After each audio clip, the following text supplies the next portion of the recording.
Spoiler should do its little dance, shouldn't it? Oh yeah. Right, update time. Never done PPF before. We used something called a 10mm PPF. Very difficult. It came to a point where I wanted to give up. It was just too thick and it wouldn't go over the contours very well. You got a crease here, crease there. So as you'd bring it down here, you'd end up with loads of creases here that just wouldn't come out because of the thickness of the film. Anyway, we did it. After a lot of swearing, a lot of abuse by me. Not proud of it, but it's just one of them things. Everybody handles stuff differently. We had a lot of problems. The paint was fresh. Again, we're not PPF installers. I didn't know, and I PPF'd it too early, where the gases from the lacquer and the paint job itself hadn't released, and I put PPF on top. And then as I'm cutting the edges nice and lightly and pulling it off the next day after the water's dried, I was ripping off paint. So it was a bit of a disaster. There's a lot of areas that I can walk around the car now and show you that I've touched up. Another problem that happened, I was going for an MOT, forgot to put the latch on the bonnet, the original one, hence the reason why we got the carbon one on there now. Bonnet flew up. It flew up. I won't drive in fast. It flew up to this angle here. If it went any further, it would have smashed the screen, but I was lucky. But what it did was, it pulled the two wings in. As it lifted up and bounced, it pulled the two wings in, so it made this gap very tight.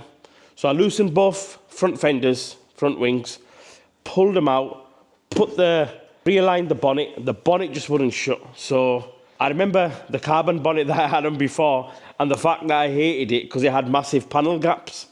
And believe it or not, that's what saved us on this car, shit panel gap bonnet. So you've got a bonnet that opens and closes now without hitting the body kit or the front fenders. So we're good there. What we're going to do now is, Christian, bring the readies, bro. What's in here? We've got a nice Chinese. Can't mess with the Chinese, so screw you. Yes, we've got a nice, not detailer, I'm going to say detailer. We've got a good application, PPF, wrap, tint, package here. It's got blades, it's got a few wipers. We are now going to attempt to fit our own livery. So what we've done here is Christian's designed. Christian, come here. Come here. Come here.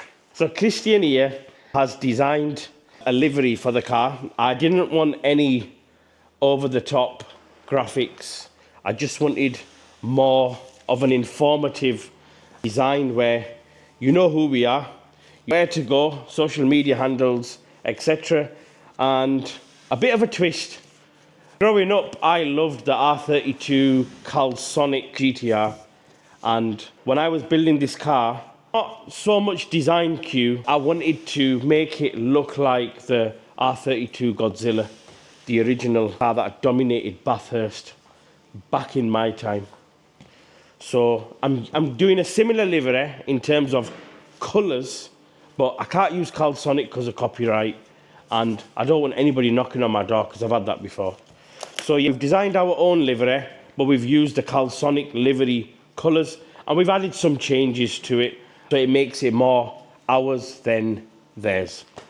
So you're going to do a time lapse now, and we are going to apply the livery. So this is where we applied the side stripe or the pin stripe, designed by looking at the R33 GTR Nismo 400R model, 400R representing the brake horsepower. This car's running close enough to 700 horsepower. So what we did was we applied the stripe as a temporary measure, and we put masking tape on the top and bottom of it. That gave us our guideline. We quickly jumped onto the spoiler, and then we jumped back onto the side stripe. Quite easy to apply, to be honest. We had to fold it into the quarter panel and the doors to give it a nice seamless finish, and it was quite easy to put on, to be honest. Then we moved on to the visor. Visor was a good touch. Again, if you look at the R32 Calsonic, you'll understand the theme of the livery. Obviously, we've changed it a little so we don't get in trouble for copyright. We've been there before. Those of you that know. Yeah, so then we just quickly cleaned the panel, used a bit of panel wipe, alcohol, and applied the number. Now, 35 representing R35, loads of numbers to choose. We just chose 35 as an easier option. Yeah, Nismo, I like this touch, Christian. Nismo, yeah, I think we achieved what we wanted after we designed the livery. The difficult part was obviously to achieve the symmetry on both sides, and then obviously the water was helpful, to be honest. Yeah, that was a good idea. Yeah, we did a test fit first on the spoiler, and we tried both methods, and obviously the water, it did help us achieve good results with no bubbles whatsoever. So obviously we did one side first, and then we start taking measurements to achieve symmetry on the other side. So obviously whoever see the car, it knows that is the same. And the most difficult part was the stripe, obviously. That was, because obviously you'll see the car really from the front, and then we don't want no discrepancies on the line you see. So so that was quite simple though. All we did was we took quite a few measurement points on the opposite side that had the stripe installed, and then we just replicated them on the opposite side with little pieces of masking tape, put the stripe against them little pieces of masking tape, and hey presto, we were done. It wasn't very difficult, to be honest. I think that's our biggest worry. It was before we did it, and I think that became the easiest part of the process. I think the most difficult part was the visor, because we forgot that this car has a sensor on the windshield, so we have to take a lot of measurements and cut a nice hole in there. They try to minimize, obviously, to be seen through the visor. Yeah, so what we had to do was, I think that's more of an auto sensor for the headlights and wipers. Correct me if I'm wrong, guys, comment below. But yeah, what we did was, we took some measurements, we chopped a hole out in the orange visor, and then it was amazing how the letters went over and didn't go over the actual hole that we cut.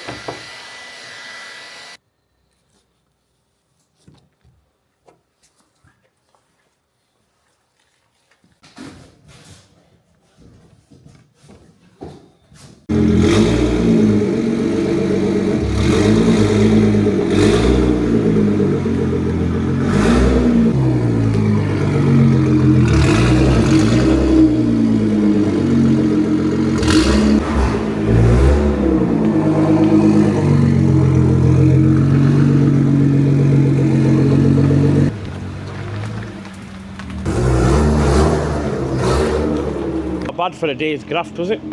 I like the orange, the way it works with the blue. I like the touch here where we've done... what's that colour called? That change? Neochrome. I like the neochrome badges, the way they change colours as you move around. What we did here was what I wanted to do, which was to recreate R32 Godzilla from my time of growing up. I always loved Calsonic GTR. I think I've achieved it. For myself anyway. Don't care what other people think. I've done it for myself, and I absolutely love it. I always loved the Nismo 400R graphics on the side. So this is near enough 700 brake, so we gave it a 700R. What's this here? Yeah, 700R. Don't need silly power. Don't need 1200 horsepower. Don't need 1000 horsepower. Can't use it. This power's usable as a daily. I love this touch here. The Nissan here on the spoiler, got a few air bubbles that need to come out. Sort that out tomorrow. I love this, especially when the spoiler moves. Well, we can do a quick demo now, I think, by turning the car on and off. So if I turn that off, so the spoiler should do its little dance, shouldn't it? Yeah.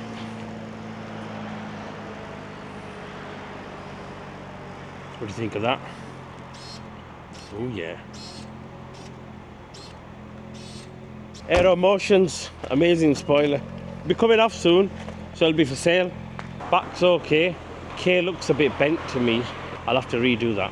Don't know why it's turned out to be a little bit wonky. Seems to be going a bit down at an angle. I'll have to redo that. We don't have sponsors on our cars because we do everything in-house, alhamdulillah. And that gives us a lot of room to do whatever we want to do. Brakes, XUK, carbon ceramics, R35 GTR-X, wide body, consists of rear panel, bumper panel, 1, 2, 3-piece splitter, but then to fit our kit you need our Nismo front bumper. This is a 2020-2022 front Nismo sides, and it's just an upgraded rear bumper. It's not really a Nismo rear. These spoilers coming out soon. We're just 3D printing it at the moment. That'll be ready in the next, I'd say, week. So we've got another tailgate. We'll be putting another tailgate on the new spoiler, and we're doing it all blue. The reason why this is still black is there's no point in me painting this if it's not going to stay on the car. I think the next step now is a nice video photo shoot and a trip to the Nürburgring in this gloomy weather, but we have to do it. I need tyres if anybody can help. I need 335. Oh, I don't even know where they've gone. 335. Shit. That way, man. Why are you making me bend down, man? I'll see it. See if I'm looking. There it is. It's tiny. 335 2520. We need Michelin's, and for the front I've got brand new Dunlops on there, but I want matching tyres. 305 20s if anybody can help. I'm ready to buy. Need them ASAP.